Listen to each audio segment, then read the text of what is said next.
Hammond here with type 1 diabetes for 27 years. Today I would like to decompose the 670G pump for you, show you all the pieces and ins and outs of it. I've really liked having the 670G, but there are things about it that I don't like as well. This is what it looks like, and the cool thing about the 670 is that it's the only pump that will put you in auto mode, which means it'll give you little continuous doses of insulin just up to the 100th of a unit. And as you can see, there's a blue shield looking thing right here with my blood sugar reading in the middle of it. And the way that my pump gets that blood sugar reading is through a continuous blood glucose monitor, and that looks like this. And it connects to a little site that looks like this in your body. So I'm going to show you how to insert it in a second, but this is connected to your body and it sends a signal to this pump every 5 minutes. And the signal is of the blood sugar from your tissue right underneath your skin. And there's a little wire that goes into your skin when you insert it. If you can see that little wire right there. Maybe you can see it with my finger in the front of it. Just a tiny wire, and it sends that blood sugar signal so that your pump knows where or how much insulin to give you. And it is always trying to keep you between the level that you set your pump at. So if you set your pump at a 150 to 70, or between 70 and 150, it'll try to keep your blood sugars right in between there. What I haven't liked about the pump is that it will kick you out if you stay over your range for very long.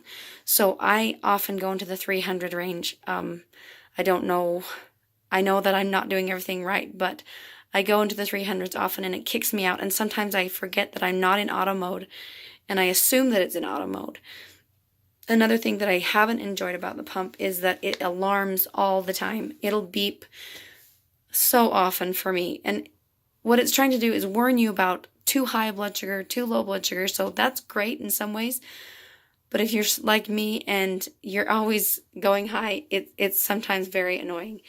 But I did want to show you the cannula is this little thing right here connected to the tubing that goes in and gives you insulin.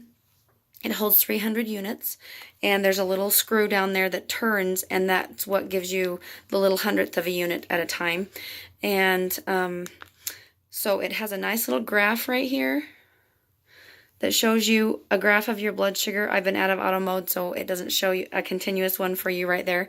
But I can tell that right now it's starting to give me insulin by a little purple dot that I see. And often there's a little purple dot all across the top telling you how much insulin it gives you every 5 minutes to try to imitate your pancreas. So that's the cool thing about this pump. I did want to show you how the insertion site for the CGM. This is the insertion site for the CGM, and you just have a little inserter like this. You want the one with 2 green buttons, much better than the one.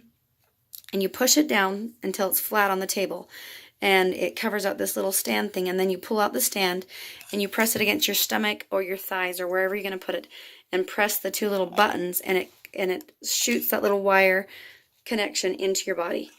And it's a little scary at first, but you get used to it after a while. And so what I want you to take away from this video is that the 670G is an awesome pump. It really is amazing that it will give you insulin automatically according to your blood sugar. But if you go out of range often, that is when it becomes a problem, and you do have to calibrate it with a blood sugar finger